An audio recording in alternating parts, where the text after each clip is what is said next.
It was this interactive, anti-TV, educational TV show. I called it the Rocky Horror Children's Show.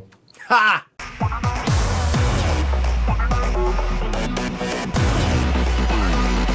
Welcome, friends and fans, to another edition of GalaxyCon Live, where we are bringing the convention experience directly to you. Our guest today is an actor, director, writer, and musical artist whose body of work includes Christmas on Mars, The Professional, and Young Sheldon. Today, he joins us to discuss this wonderful career, as well as the role that made him a friend to an entire generation as the human host of Blue's Clues for several seasons, specials, and his return to the series both in front and behind the camera, all during which he never forgot you. Please welcome Mr. Steve Burns. Hey, hello. Hello, everyone. Hey. How you doing? I'm doing well, and I'm sure they're doing well, too. Awesome. Steve, how you doing, boss? I'm doing great, man. It's a beautiful morning here. I'm in Fort Worth, Texas, and it's about 55, 60 degrees, which is lovely. Where I live, it's -7, so I'm very excited. I'm excited to do this.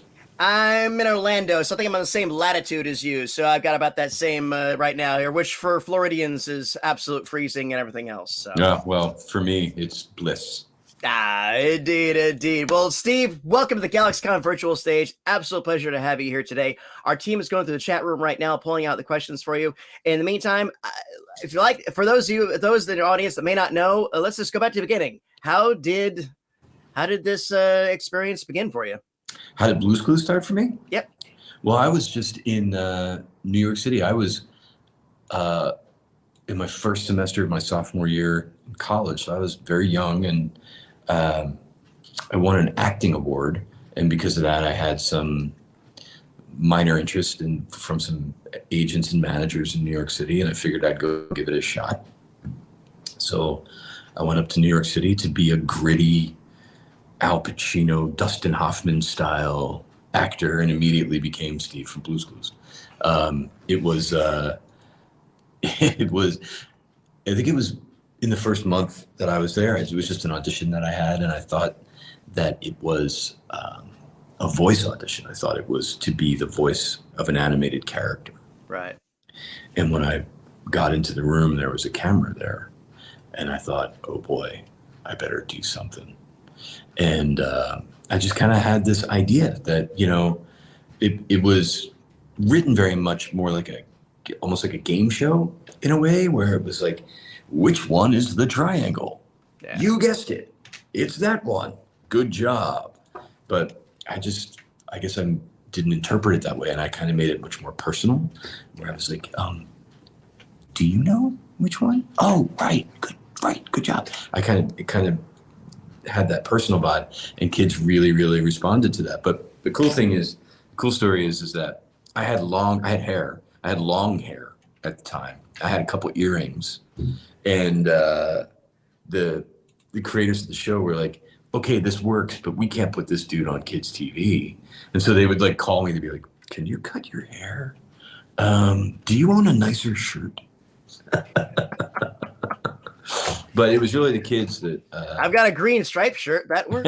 Right. No, that came much later. I'm sure. But the kids, the legend goes that the kids are the one, they showed all these different auditions to kids, and the kids that chose me. So there you go. Yeah, absolutely. I had an actor buddy of mine who's our age, and I remember catching up with him, and he's like, yeah, I'm down to like the final 7 or 8 for this new educational show with a VR character or a virtual character of some kind. And then I said, whatever happened to it? Somebody else got it. And then like months later, I saw you with Blues. So I flipping around. I was like, that was the gig he was talking about. Who's your friend? Who's your friend? He was a guy named Tim Gore. Tim Gore, okay. Yeah, he's still around. He was a New York actor. And the weird thing is that you guys had the same sort of physicality, the black hair and the thinness and everything on else. And he did well for himself. He went on and did tons of Shakespeare, and he's doing great. I'd love to talk to him, man. I'd love to talk to him. It's interesting that he's a theater guy, because Blue's Clues, from an acting standpoint, it has very much that energy. It has very much almost like a musical theater energy. Which very much so. And I got to say this right now. I don't think you've ever really gotten the proper the proper acknowledgement for how hard of a gig that was, especially Thank at you. the time with everything on else. I mean, that's not, ask any TV weatherman what it is to work with a screen. Just make sure you're pointing at the right cloud and everything else. You had to do a whole thing with that. And Yeah. how long did it take to you felt like you found your sea legs, so to speak, where you felt like, okay, now I know the marks and where to point and all that? You know, it's interesting. At first, it was super hard, and not just for me, certainly for me, but also for the directors and just for everyone, because they were really looking at this as an animated show that there happened to be a guy on, and we really kind of assumed it would be easy, like a weatherman, Yeah. but it was not. Like, if the bar of soap is doing this, right? And I'm talking to you and I have to look at the bar of soap a couple times, I have to have that memorized in my mind when that's happening. And now, you know, there are all sorts of ways to approximate things on a blue screen or a green screen. But then we were just doing it down and dirty. I didn't even have marks, you know, I didn't have props. You know, it was just me basically in what felt like the bottom of a swimming pool. And often I would run up to camera and I'd be like, hey, and if I was here, it was right. But if I was here, it was wrong. Yeah. You know, and it was really hard. But the good news is by about the third season, we had all worked together so much that we just developed like a matrix, like sixth sense for it. And we just kind of got it. A lot of that acting on a green screen stuff is easier than you think it is.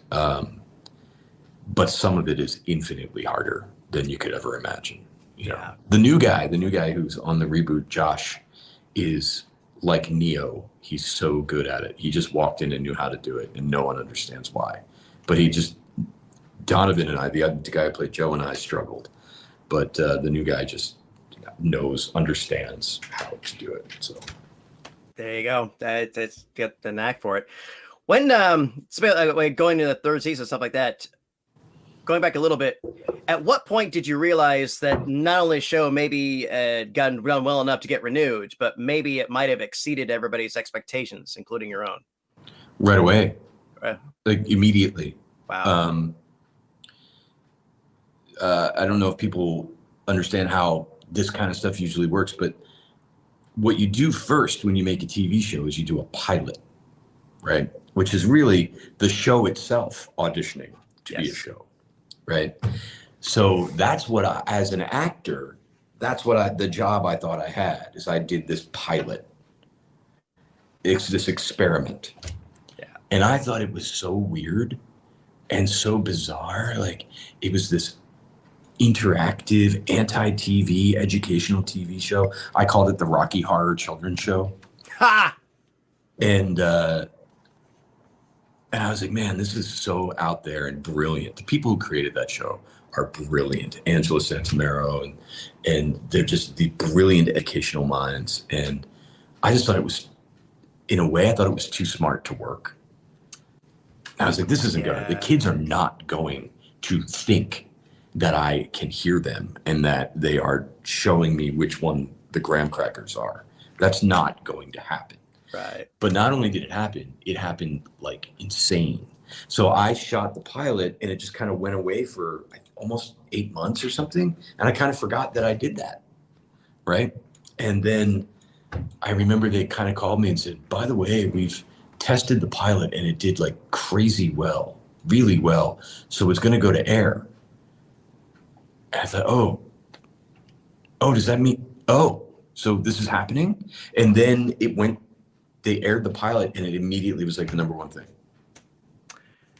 Right. So the first episode immediately just went boom. Boom. Wow. Yeah. So it was like something I almost forgot about. And then it was just something that exploded. There was nothing in between.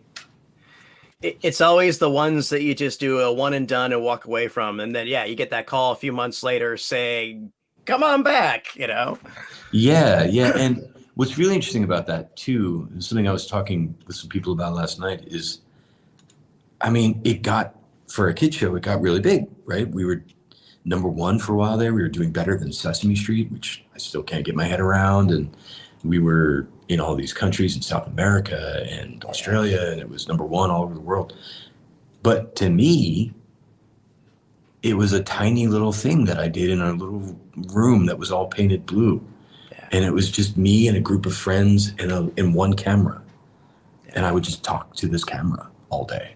And to this day, my experience of Blue's Clues feels very small and very personal and very almost intimate.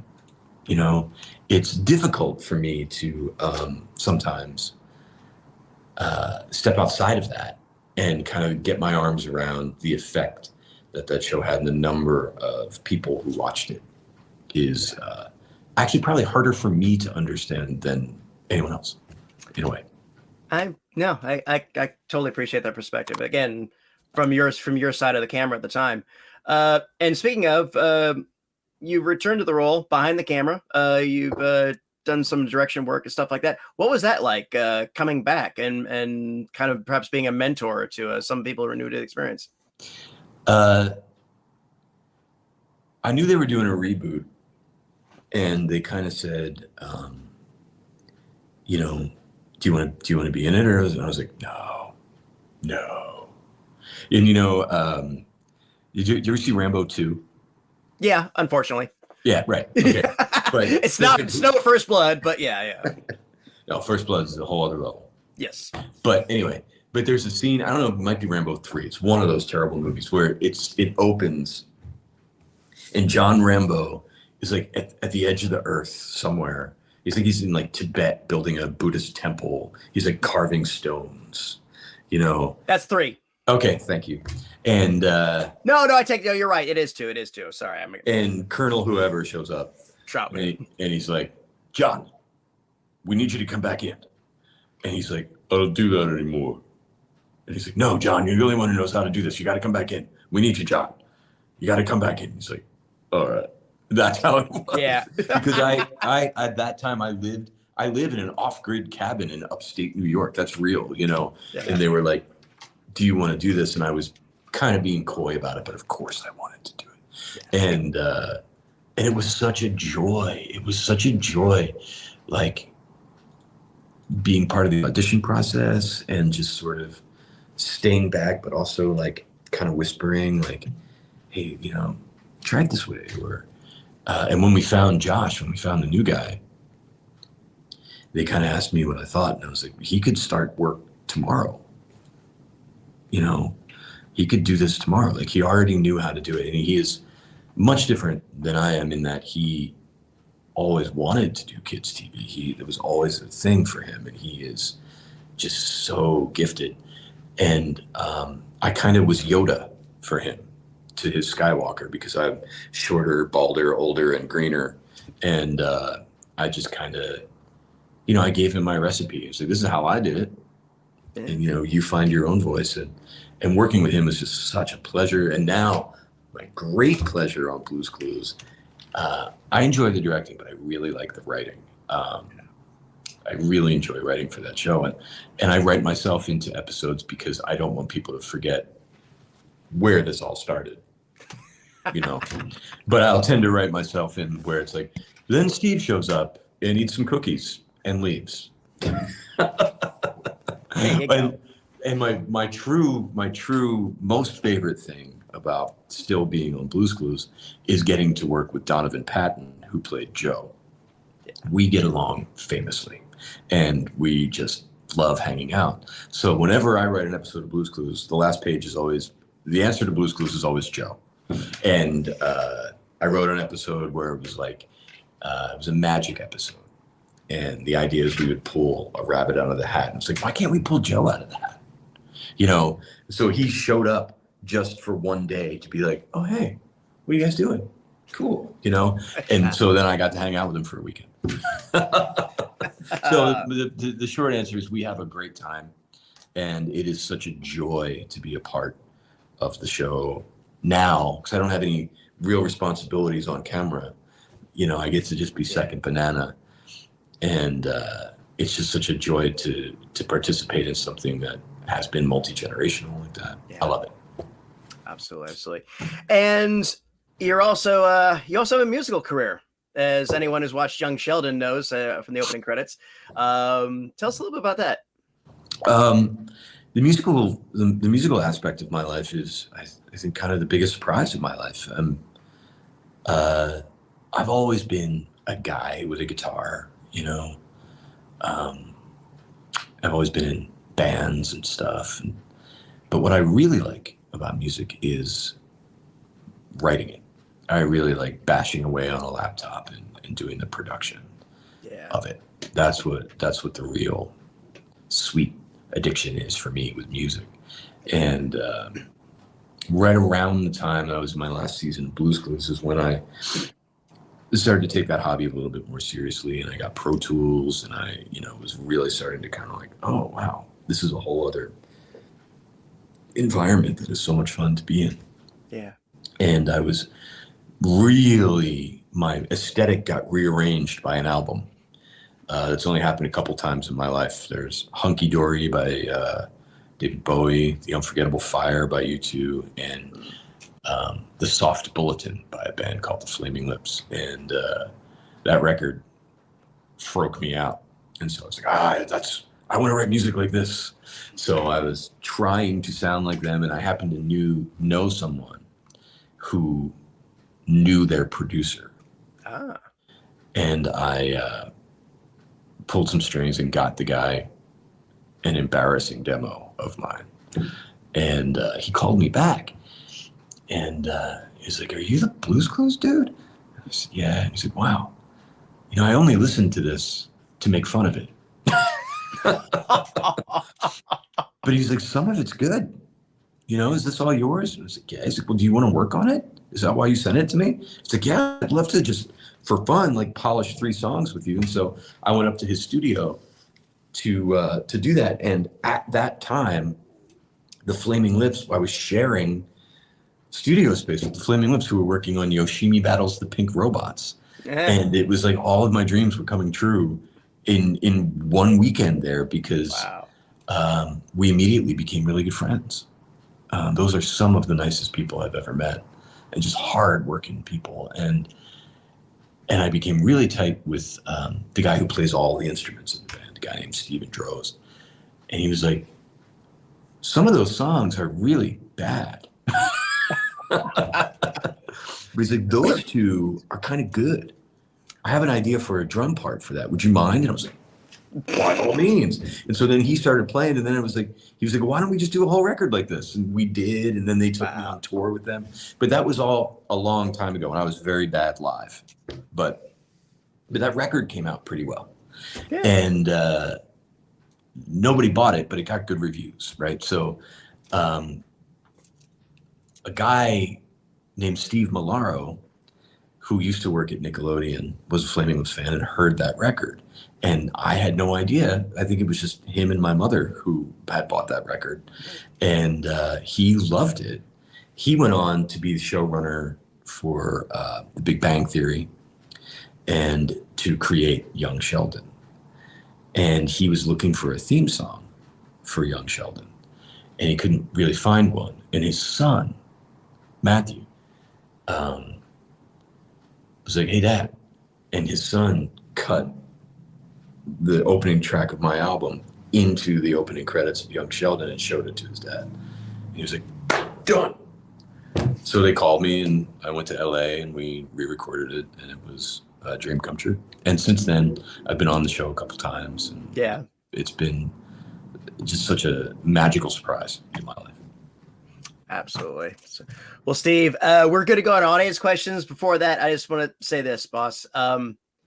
Again, it's been a wild and woolly career for you. But as I said before, man, I so respect what you did, blazing that ground in this thing, and what the show meant to so many of my friends' kids growing up, and that specialist to them. And again, educational and entertaining, and the gentleness you brought to it. So I thank you for your talents. I thank you for your professionalism, and I thank you for the performance that you brought to that role, man. Thank you, Patty. That was very nice. Thank you. My pleasure. My pleasure. Yes, indeed as well. And let's go ahead and roll our first question from our audience. And this one comes from Jake. What's your funniest moment while doing or working on the show? Oh, there was always great humor when I would have to sing the male song because it involved landing on a certain beat, right? Here, I'll try to do it here. I would have to like, here's the male, and I would mess that up every time. And if you could see it from far away, I would try to figure out how to land. So I would be like 30 feet away, running in and landing and missing the beat. And that was always a lot of fun. Just the bloopers, just, you go crazy, doing the same. I was in every take of every shot every day for every season. And, we would just go nuts and we would just have a lot of hate like that. Yeah. Yeah. Look at that. Man, those pants were just crazy. I think the pants date the 90s more than the tops. I think I suspect that those pants were extreme even for the 90s. When they handed me, I'm going to call them pantaloons from now on. When they handed me those pantaloons, I was like, why this many pleats? Why?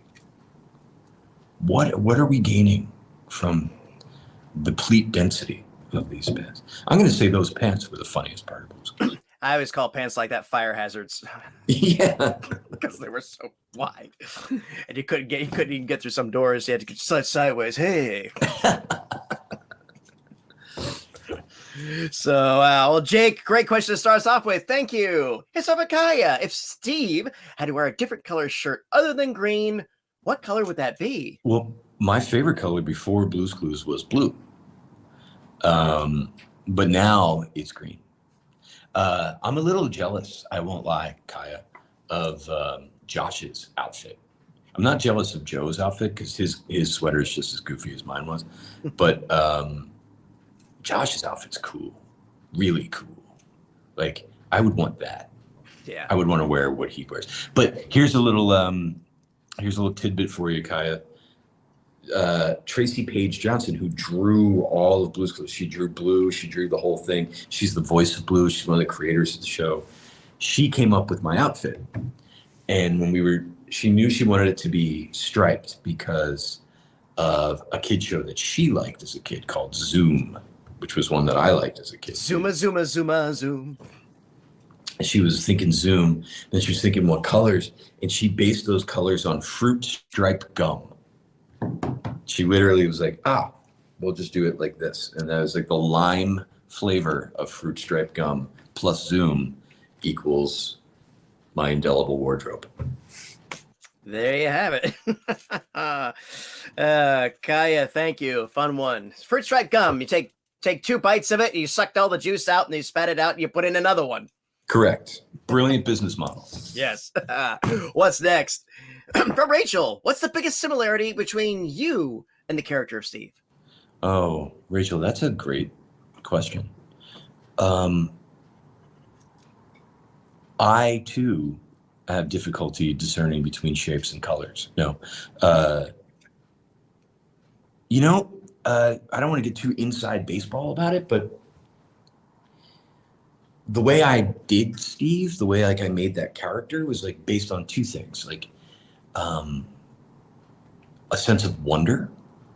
Like he was very, ooh, wow, like very sincerely excited and curious about things.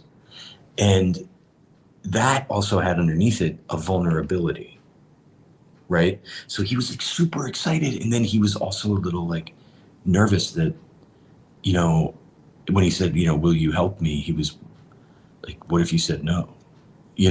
So those 2 things, I tried to, as cartoony as they were, I tried to ground them in a real part of myself, if that makes sense.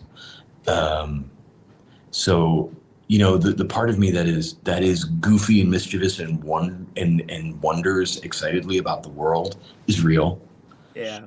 And the insecurity is real too. I mean, we all have that, right? So I think that those 2 main elements of what Steve was are from very real parts of me. Yeah, there you go. Rachel, great question. Thank you. Great question, Rachel. Yeah, and what's next? From Madison. Did you get to keep any props from Blues Clues? Yeah, Madison, I just took them. I was like, I'll take 2 of these shirts. Thank you. And I definitely got a notebook. They gave me a notebook. It's one of my favorite items in the world. They gave me the original handy dandy notebook with the first 3 clues in it, and they all signed it and wrote little notes to me. And on my 25th birthday, they retired the very first thinking chair because it broke. Oh. And they gave that to me, and I still have that. And it is, it's pretty beat up because all of my friends' kids have sat in it and destroyed it. And then it became my dog's favorite place to be. And I couldn't kick him off of it, you know. So it's pretty beat up, but I still use it. It's where I read books, actually. It's a really great place to read books. It's not super comfortable, though. If you're sitting in it like a throne, it's kind of bad. But if you do the leg over it, kind of curl up, yeah, then it's perfect. the Captain Jack Sparrow pose. Yes, you have to Jack Sparrow. That's exactly right. There you go. Madison, great question. And thank you for phrasing it in the way that I didn't have to phrase it. Usually we get that question. It's like, did you take anything from the set? I did. I also stole things from the set, correct. Okay. All right. Well, I always say, like, do you found yourself in possession of anything from the set? Thank you again, Madison. What's next? From Sharon. Any chance you release more music in the future? And she loves your album song for Dust Mites. Sharon, thank you so much. I think there will be much more me being involved in music generally in the future. I don't know that I will make, I haven't written any like music for adults in a while. I made a record with a children's album with Stephen Droz from the Flaming Lips called For Everywhere that you can find that I'm actually really, really, really proud of. I think it's, I think there are moments of that are much, much better than that Songs for Dust Mites album. So you can check that out if you haven't. But I haven't written much, I haven't done much actual songwriting in a couple of years. My creative energy has gone other places, but who knows, you know? Who knows? I still practice guitar. I'm a better guitar player than I've ever been, but I don't, and that's still not good at all. But I haven't been writing so much, so I don't know. Who knows? Well, you've been keeping busy. It's all good. Thank you, Sharon. Great question. What's next? From Nadia. Were there any shows that you have grown up watching? Yeah, sure. You know, I was a Sesame Street fan, for sure. And my mom swears that I loved Mr. Rogers' Neighborhood, which makes sense. I remember watching a lot of Mr. Rogers' Neighborhood, but I don't remember that being my favorite show. But she swears that I would sit there and just watch. Blue's Clues is note for note an homage to Mr. Rogers' Neighborhood. He had the sweater in every episode. That's why I wore the same shirt in every episode. The skidoo that we would do in Blue's Clues is very much like the trolley into the land of make-believe. Yeah. There's a lot. It's an homage in many, many ways. But I remember loving Sesame, and especially what I realize now are Frank Oz's characters on Sesame Street. Grover, Bert. And it's occurred to me as a children's media professional that, you know, those are the characters that are broken, right? There's something broken about Bert and Grover. They fail at things, and they're deliberately imperfect in a way that Barney isn't. You know, I mean, there's a distinction there, and that's very much what I always gravitated toward as a kid. I enjoyed those characters a lot, and I tried to bring a lot of that sort of human imperfection to Steve, right? I always used to say on set, Steve is more Bert than Ernie. You know, I don't think anyone really got that, but it made sense to me. Yeah. No, I can see that. I could totally see that. Yeah, I think I gravitated towards the Electric Company Oh, and I forgot about the Electric Company. I love the Electric Company. because Weird. Sesame Street. Yeah, Sesame Street was something that we were, and Mr. Rogers thing was something we were absorbed by. Electric Company went a little bit. Okay, we're older kids. We're gonna push the entertainment up just a notch to Yeah. get them engaged because they knew it was a race with the psyche and all that stuff else too. So Yeah, I mean, both those shows were there's a lot of overlap on those shows. They were both magazine format shows that were segmented, musical, curricular kind of things. Electric Company was deliberately cooler. I think they just kind of took the parody skit thing that Sesame Street was doing, and kicked it up a notch. Yeah, absolutely. Nadia, great question. Thank you for that. From Dante. Do you have a favorite episode from the show? And I'll say, do you have one of your favorites? Okay, well, there's an episode where I go into outer space in my pajamas and I sing a song with the sun. I like that one. There's an episode where I am the world's worst superhero, Stripe Man. That was fun. There's also an episode where I really like the early episodes where it's just goofy and fun storytelling where I get to be the big bad wolf. Was a fun episode. I like the episode where I was a dinosaur. Stegosaurus Rex stands out. I have favorite moments. Favorite episodes is a little harder, because they all kind of blend in. There's episodes I'm very proud of. I'm very proud of the episode with Marlene Matlin where we really leaned into American Sign Language for the first time, which became kind of a formal feature of the show. And a real highlight for me for Blue's Clues was we did a big musical and I got to work with Ray Charles.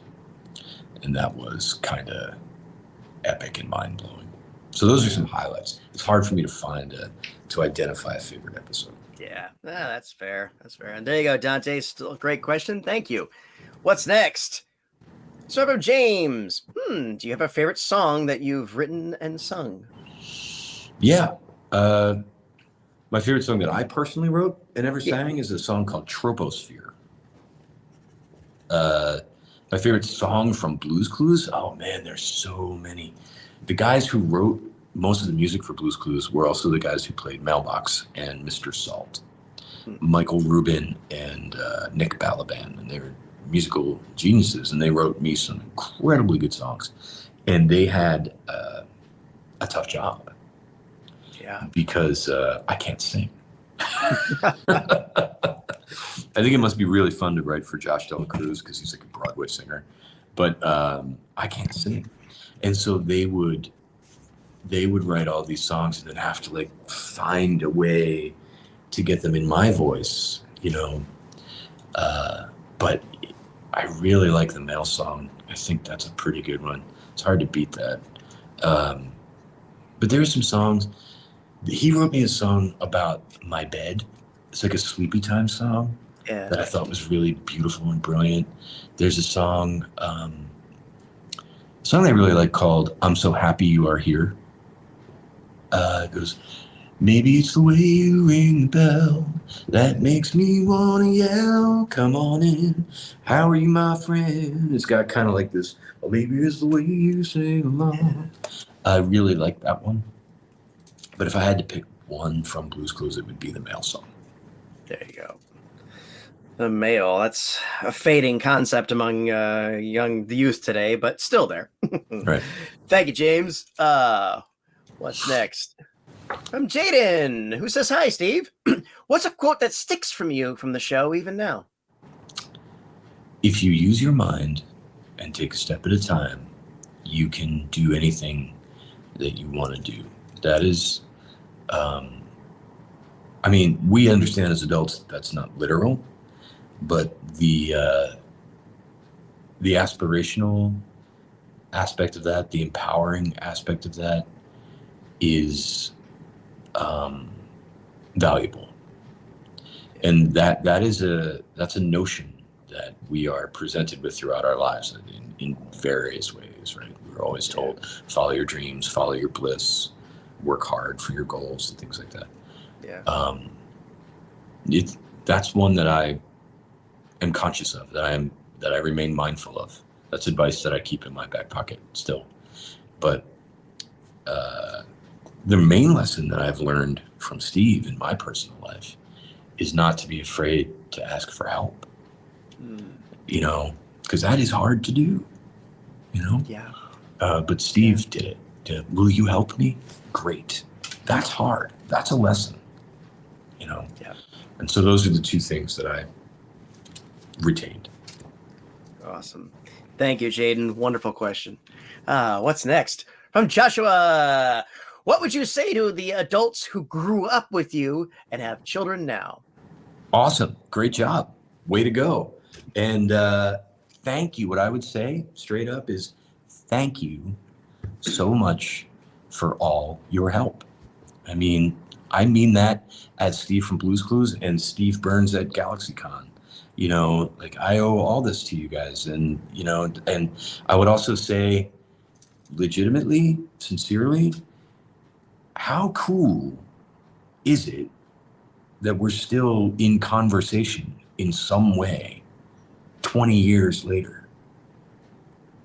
It feels kind of special to me, and it feels rare, and it feels really cool. And I'm just really grateful that we're still chatting, you know, in some way. What was the impetus for the video recently? The I Didn't Forget You. You know, Blue's Clues turned 25, and so we were doing a bunch of promotional stuff around that, and I was directing a music video for that, and there was an ask, like, should Steve say something? And, you know, I was like, yeah, but I want to write it, you know. I want to do a special message, and I want to talk to, I don't want to talk to the kids this time. You know, that's Josh's job. I want to talk to my people. Yeah. Right? I want to talk to my friends. You know, I want to continue the conversation with my friends authentically in a way that makes us both feel, I guess, seen, heard, you know. And I wanted to address, I just kind of disappeared. And it's something I hear from fans of the show all the time. Like, whoa, that was a big deal when you just kind of left, you know? Yeah. So I wanted to address that and also talk about the time that we were in. And I didn't write it out, you know? I was just like, no, just go, just roll. I had bullet points. Yeah. And there's a producer on Blue's Clues that I trust enormously named Siobhan. And I was like, this is my idea. What do you think? And she was like, dude, just go do this. I was like, is it going to work? She was like, go do it. So I just went out there and did it. And we only did 2 takes of that. In the first take, we had to stop because I cried. And the second take, we did it. And then other people cried. And I was like, maybe we have something here. None of us thought it was going to blow up and go bananas like that. But it was really just the impetus for that was just to reconnect with the fans. You did not break the internet. I think for that video, you paused it. It did go kind of bonkers, you know. I think they told me it was the largest internet hit that Viacom CBS has ever had. And it was particularly interesting to me because it happened in a place that is not about preserving attention. It happened in a place that is about distracting attention, right? And that video connected, and in the engagement was not just entertaining; it was emotional, and it cut through. You know, for whatever reason, it cut through.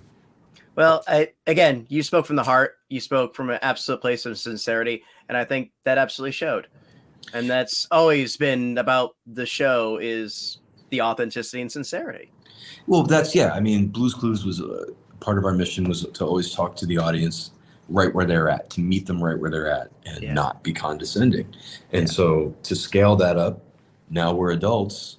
It used to be shapes and colors. Now we're dealing with COVID-19 and student loans, and, you know, we're You still. you gave your generation a big chill moment. I'm glad. And they did that for me too. Yeah, absolutely. And Joshua, thank you for that original question. I think we have time for one more. Let's see if we can go out on a really fun one. So what have we got? Here's one from Chris. What's your favorite thing to draw in your handy dandy notebook? Chris, I got to level with you. I did not draw the clues. Yeah, that's a hard job. That's a really hard job. Ooh. Oh, God. Oh. Yeah. No, hey, we're all grown-ups now. So I didn't draw. I tried. It's too hard. I mean, some of those clues were so difficult to do, and I could do that, but we saved all the clue drawings to the very end of the shoot. And it was just like, okay, whatever time we had left over was how long you had to draw those clues. And so we had to have like professional illustrators and animators in there. Like, Yeah. But they're all adorable. Every single one of those clues is adorable. I really like the cow from the first episode. It was a really good looking clue. Well, there you have it, Chris. Hopefully we have not dashed your childhood hopes. Steve, this has been an absolute blast. Any final words before we take our leave?